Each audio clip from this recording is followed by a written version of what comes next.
Good morning everyone. आप सभी का स्वागत है हमारे YouTube channel Sunil scholar academy में।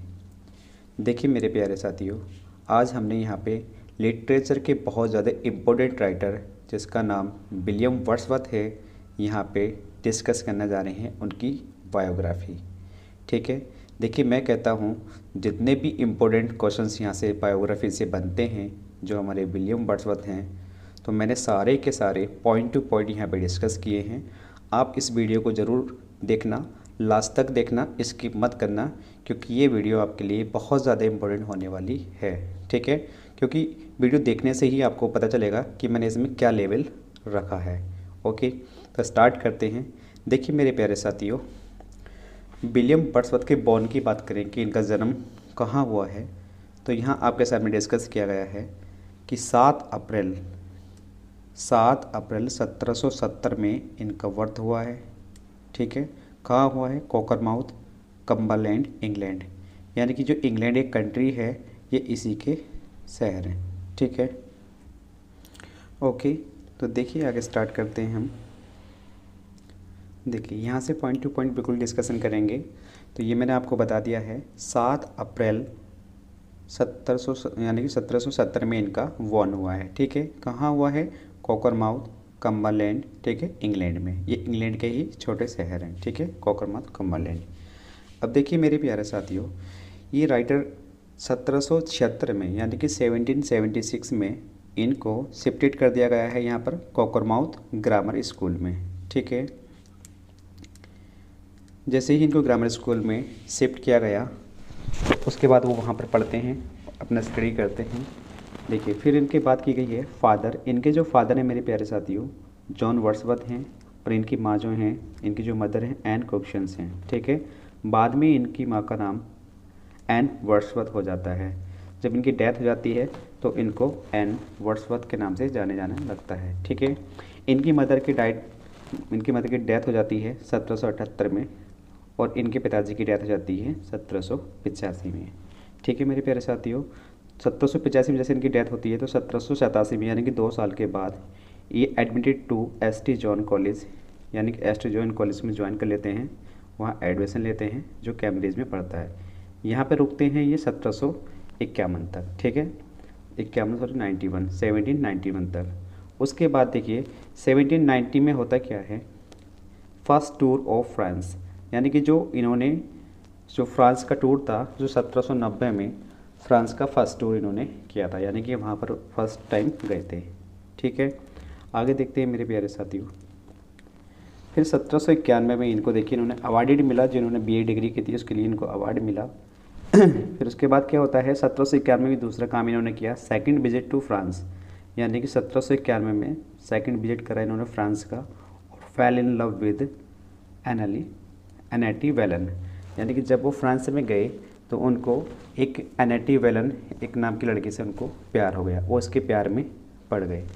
ठीक है, जब उसके प्यार में पड़ गए तो उन्हीं से एक उनका बेबी पैदा हुआ जिसका नाम था एन कैरोलिन 1792 में। ठीक है, जिसको हम बेबी चाइल्ड के नाम से भी जानते हैं। ओके, 1793 की बात करें, नेक्स्ट ईयर बड़ा इंपॉर्टेंट ईयर है। 1793 में फर्स्ट पोएम आई इनकी एन इवनिंग वॉक पब्लिश हुई। इसी के साथ साथ दूसरी पोएम थी इनकी डिस्क्रिप्टिव स्केचेस, ये पब्लिश हुई। ठीक है, इसी के साथ 1793 में इन्होंने एक इम्पोर्टेंट काम और किया, वो क्या था, first tour of Tintern away, यानी कि टिंटन अवे का फर्स्ट टूर इन्होंने बनाया। कब बनाया? 1793 में। ये क्वेश्चन यहाँ से बहुत ज़्यादा पूछे जाते हैं। ठीक है, तो जिस ईयर में जो पर्टिकुलर काम हुए हैं मैंने यहाँ पर सारे के सारे डिस्कस किए हैं। ओके, नेक्स्ट ईयर है हमारा बहुत ज़्यादा इम्पोर्टेंट 1795। 1795 में क्या होता है मेरे प्यारे साथियों, ये सेटल्ड हो जाते हैं रिसडाउन में, यानी कि एक जगह है डोरसेट शहर में पड़ती है, वहाँ पर सेटल हो जाते हैं, और वहाँ इनको मेट एस.टी. कॉलेज से इनकी पहली मुलाकात होती है। सबसे पहले इनकी एस.टी. कॉलेज से मुलाकात होती है फर्स्ट टाइम, जो इनके बहुत ज़्यादा क्लोज हैं और बहुत ही बेस्ट फ्रेंड इनके बन जाते हैं। ओके, नेक्स्ट ईयर बहुत ज़्यादा इंपॉर्टेंट है 1798, 1798।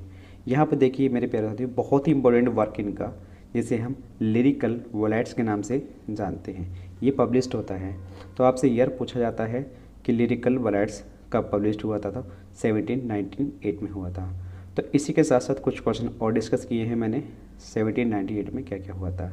तो 1798 में first edition of lyrical ballads, यानी कि इसको हम ऐसे भी कह सकते हैं कि first edition of lyrical ballads का फर्स्ट एडिशन आया था। और देखिए जो लिरिकल बैलेड्स इनका वर्क था ये वर्ड्सवर्थ और कॉलिंस का कोलैबोरेशन था। कोलैबोरेशन का मतलब होता है इन दोनों ने मिलकर इसको लिखा था। ओके, नेक्स्ट क्वेश्चन देखते हैं मेरे प्यारे साथियों। नेक्स्ट क्वेश्चन है हमारा, देखिए नेक्स्ट इंपॉर्टेंट ईयर है हमारा 1800 यानी कि 1800 में क्या क्या काम इन्होंने किए। देखिए second edition of lyrical ballads, यानी कि यहाँ पे सेकंड एडिशन आया किसका, लिरिकल बैलेड्स का। और दूसरा काम क्या हुआ, जब ये पीछे अभी रह रहे थे तो वहाँ से ये डॉब कटेज में ग्रासमेर में एडजस्ट हो गए, सेटल्ड हो गए। अभी हमने पीछे देखा था, देखिए फर्स्ट टाइम ये कहाँ रहे थे, ये फर्स्ट टाइम रहे थे हमारी, अभी देखते हैं, हाँ देखिए यहाँ लिख रहा है रेस डाउन, ठीक है, रेस डाउन डॉर्सेटशायर में ये गए।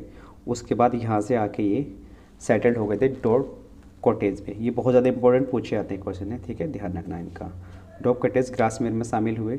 उसके बाद नेक्स्ट इंपॉर्टेंट ईयर है हमारा 1802। तो इसमें क्या हुआ मेरे प्यारे साथियों, इसमें third edition of lyrical ballads जो इनकी इम्पोर्टेंट पोएम्स है उसका थर्ड एडिशन आया। और उसी के साथ साथ इन्होंने मैरिड कर ली, किससे, मैरी हचिंसन से। तो आपसे पूछा जाए विलियम वर्ड्सवर्थ की वाइफ का नाम क्या है, तो मैरी हचिंसन है। आपसे पूछा जाए कि उनकी शादी कब हुई थी, तो 1802 यानी कि 1802 में उनकी शादी हुई थी, ठीक है। नेक्स्ट इंपोर्टेंट ईयर है 1803। यहाँ पर क्या हुआ है, फर्स्ट टूर ऑफ स्कॉटलैंड, यानी कि स्कॉटलैंड का उन्होंने फर्स्ट टूर बनाया। और यहाँ पर जाके ये सर वाल्टर स्कॉट नाम के एक इम्पोर्टेंट राइटर से इनकी मुलाकात होती है, ठीक है मेरे प्यारे साथियों। कहानी इस तरीके से आगे बढ़ती रहती है। फिर नेक्स्ट इम्पोर्टेंट ईयर आता है हमारा 1805। 1805 में क्या काम हुआ है, इनका फोर्थ एडिशन आया किसका, लिरिकल बैलेड्स का, ठीक है। और ये हमारा लास्ट एडिशन था। यानी कि यहाँ से क्या इंपॉर्टेंट क्वेश्चंस बनते हैं, फोर्थ इंपॉर्टेंट क्वेश्चंस बनते हैं कि कितने एडिशंस आए इनके, 4 एडिशन आए। कब कब आए, देखिए पहला एडिशन से इनका आया 1798 में, सेकंड कब आया 1800 में, थर्ड कब आया 1802 में, और फोर्थ कब आया 1805 में। और ये हमारा लास्ट एडिशन था। ओके, नेक्स्ट इंपॉर्टेंट ईयर हमारा है 1808 यानी कि 1808। ओके, अब देखिए यहाँ पे ये शिफ्ट हो जाते हैं कहाँ, डॉग कॉटेज में रह रहे थे पहले, डॉग कॉटेज से एलन बैंक ग्रासमेर में शिफ्ट हो जाते हैं, यानी कि दूसरी एक नई जगह है वहाँ जाके ये शिफ्ट हो जाते हैं। ओके, उसके बाद फिर नेक्स्ट ईयर है हमारा 1813, वहाँ पर ये 5 साल तक रुकते हैं। और 5 साल के बाद जब 1813 का ईयर आता है यानी कि 1813, तो ये रेडल माउंट में शिफ्ट हो जाते हैं और यहाँ पे अपॉइंटेड किए जाते हैं as a stamp distributor. Stamp distributor की तरह यहाँ पे ये वर्क करते हैं, ठीक है। नेक्स्ट इंपॉर्टेंट देखते हैं कौन सा ईयर है। देखिए मेरे प्यारे साथियों, नेक्स्ट इंपॉर्टेंट ईयर है 1814, 1814। यहाँ पे क्या होता है, सेकंड टूर ऑफ स्कॉटलैंड। आपसे क्वेश्चन पूछा जाता है कि इनका सेकंड टूर स्कॉटलैंड का कब हुआ था, कब गए थे, तो 1814 में गए थे। और 1814 में ही एक इम्पोर्टेंट क्वेश्चन और पूछा जाता है कि इनका एक वर्क और पब्लिश हुआ था जिसका नाम क्या था, द एक्सकर्जन। तो एक्सकर्जन वर्क इनका कब पब्लिश हुआ था, 1814 में पब्लिश हुआ था, ठीक है मेरे प्यारे साथियों। Next important questions 1815। 1815 में होता क्या है, पोएम्स ऑन 2 वॉल्यूम्स, ये इनका एक वर्क है, ये पब्लिश होता है, first edition of collected poems, ठीक है जी मेरे साथ। देखिए पोएम्स ऑन 2 वॉल्यूम्स 1815 में पब्लिश होता है। ये क्या है, इसमें मतलब बहुत सारी पोएम्स हैं, ये पूरा एक कलेक्शंस है, यानी कि इसमें काफ़ी पोएम्स हैं, ये पूरा इनका एक कलेक्शंस है, पोएम्स ऑन 2 वॉल्यूम्स, ठीक है। देखिए नेक्स्ट क्वेश्चन देखते हैं हम यहाँ। नेक्स्ट इंपॉर्टेंट ईयर है हमारे यहाँ पर 1819। यहाँ क्या है, एक बहुत ज़्यादा इंपॉर्टेंट वर्क है इनका, पीटर वेल, ये इनका पब्लिश्ड होता है। लेकिन ये कंपोस्ट कब हुआ था, कंपोस्ट हुआ था मेरे प्यारे साथियों 1798 में, ठीक है। नेक्स्ट देखिए इसी के साथ साथ 1819 में द वैगनर इनका एक वर्क है, ये पब्लिश्ड हुआ, ठीक है। और कंपोस्ट कब हुआ था, ये 1805 में। नेक्स्ट इंपॉर्टेंट ईयर है, बहुत ही ज़्यादा इंपॉर्टेंट पूछा था 1820। द रिवर डेडन इनका इंपॉर्टेंट वर्क है, ये यहाँ से पब्लिश्ड हुआ था। ठीक है, द रिवर डेडन 1820 में पब्लिश्ड हुआ। ये था क्या, ए सीरीज ऑफ सोनेट्स, ठीक है, जो पब्लिश्ड हुई थी। देखिए कहते हैं कि विलियम वर्ड्सवर्थ ने 500 से ज़्यादा लगभग पोएम्स इन्होंने लिखी थी, लेकिन इनकी जो बुक्स के अनुसार गिनती काउंटिंग में आती है वो 523 आती है। अगर क्वेश्चन आपका आता है कि कितनी पोएम्स रखी हैं, एग्जैक्ट नहीं है, अगर वो 500 प्लस दे रहा है, 500 मोर देन लिखवाया है क्वेश्चन में, तो आप वहाँ पर 500 प्लस लिख सकते हैं। ठीक है, नहीं तो इसकी जो काउंटिंग आती है 523 पोएम्स वहाँ पर आती हैं। ओके, नेक्स्ट क्वेश्चन देखते हैं मेरे प्यारे साथियों। नेक्स्ट इम्पोर्टेंट ईयर है हमारा 1829। इस 1829 में ये क्या काम करते हैं, फर्स्ट टूर ऑफ आयरलैंड, यानी कि ये आयरलैंड भी गए थे। फर्स्ट टाइम कब गए थे, 1829 में गए थे। ओके, नेक्स्ट इम्पोर्टेंट ईयर है हमारा 1838। 1838 में इन्होंने क्या काम किया है, देखिए the sonnets of Wordsworth collected in 1 volumes, यानी कि जो सोनेट्स थी वर्ड्सवर्थ की उन्होंने कलेक्टेड की 1 वॉल्यूम में। ओके, ये ज़्यादा इम्पोर्टेंट नहीं है। 1843 बहुत ही ज़्यादा इम्पोर्टेंट और मोस्ट इम्पोर्टेंट ये क्वेश्चन है। अपॉइंटेड पोएट लोरिएट, पोएट लोरिएट का मतलब होता है राष्ट्र कवि ऑफ इंग्लैंड। ठीक है, यानी कि इंग्लैंड के राष्ट्र कवि ये अपॉइंटेड किए गए थे। कब किए गए थे, 1843 में। तो आपसे क्वेश्चन ये पूछा था, देखिए डब्ल्यू का मतलब यहाँ पे विलियम वर्ड्सवर्थ है, ये 1843 में किए गए थे। तो उसका सवाल आपसे ये बनता है कि इनसे पहले कौन किए गए थे, तो आपका जवाब है रॉबर्ट साउथी। ठीक है, रॉबर्ट साउथी। कब किए गए थे, ईयर पूछे तो 1813 में।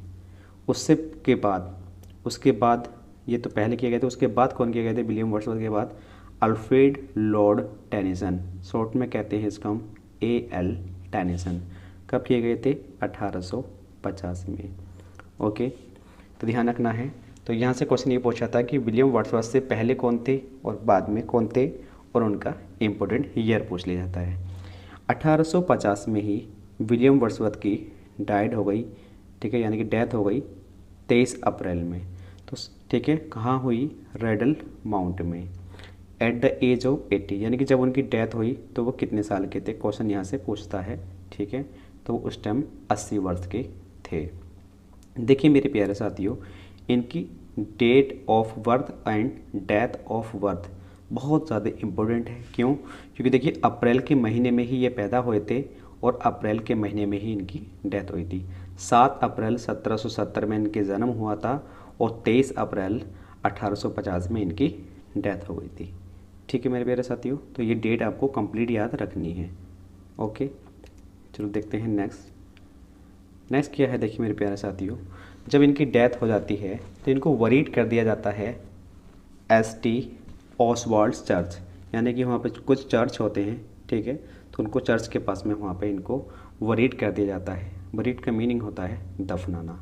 ग्रासमेयर में पड़ता है, ग्रासमेयर चर्चयार्ड में। ओके, नेक्स्ट देखिए 1850 में ही इनका जो वर्क है द प्रिलूड है, जो अनफिनिश्ड द प्रिलूड है, ये पब्लिश्ड हुआ था। ठीक है, तो आपसे बहुत ज़्यादा इंपॉर्टेंट क्वेश्चन है, ये पूछा जाता है कि जब प्रिलूड जो वर्क है वो किसका है, ये पूछा जाता है। तो सबसे पहले आपको जवाब देना है कि विलियम वर्ड्सवर्थ का है। और कब पब्लिश्ड हुआ था, तो 1850 में पब्लिश्ड हुआ था। देखिए मेरे प्यारे साथियों, यहाँ से 3 क्वेश्चन और पूछे जाते हैं। जो हमारा इम्पोर्टेंट वर्क है टिंटन अवे, तो उसका फर्स्ट विजिट विलियम वर्ड्सवर्थ ने कब करा था, तो 1793 में करा था। सेकंड विजिट कब करा था, 1798 में करा था। और थर्ड विजिट कब करा था, 1841 में किया था। देखिए मेरे प्यारे साथियों, ये विलियम वर्ड्सवर्थ की मैंने सिर्फ बायोग्राफी यहाँ डिस्कस की है। अगर आपको ये वीडियो पसंद आती है तो ज़्यादा से ज़्यादा शेयर करना। नेक्स्ट पार्ट में मैं इसके वर्क्स लेकर आऊँगा और डिटेल में उसके वर्क्स में पढ़ाऊँगा। जैसे टिंटन अवे है, जैसे उसका वर्क, इसका ईयर लिया जाएगा कि टिंटन अवे कब पब्लिश हुई थी, 1798 में हुई थी। टिंटन अवे किस चीज़ में लिखी हुई है, ब्लैंक वर्स में, फ्री वर्स में, तो ये चीज़ बताई जाएगी। ठीक है, किस चीज़ में कलेक्शन है उसका, पोएट्स लास्ट पोएम है या फर्स्ट पोएम है, तो ये आपको सब चीज़ उसमें बताई जाएगी। ठीक है, तो आप ज़्यादा से ज़्यादा प्लीज़ इसको शेयर करना, चैनल को सब्सक्राइब जरूर कर लेना और बेल आइकन प्रेस कर लेना, ताकि कोई और वीडियो अपलोड होती है तो आपको उसके थ्रू, नोटिफिकेशन के थ्रू पता चल जाएगा। और एक सेशन और चल रहा है हमारा ग्रामर का प्लस वोकैबुलरी का, आप उनको भी विजिट ज़रूर करें। अगर आप टीजीटी पीजीटी की तैयारी कर रहे हैं तो ये आपके लिए बहुत ज़्यादा इम्पोर्टेंट होने वाला है। ठीक है दोस्तों, आज के लिए इतना ही। Thank you.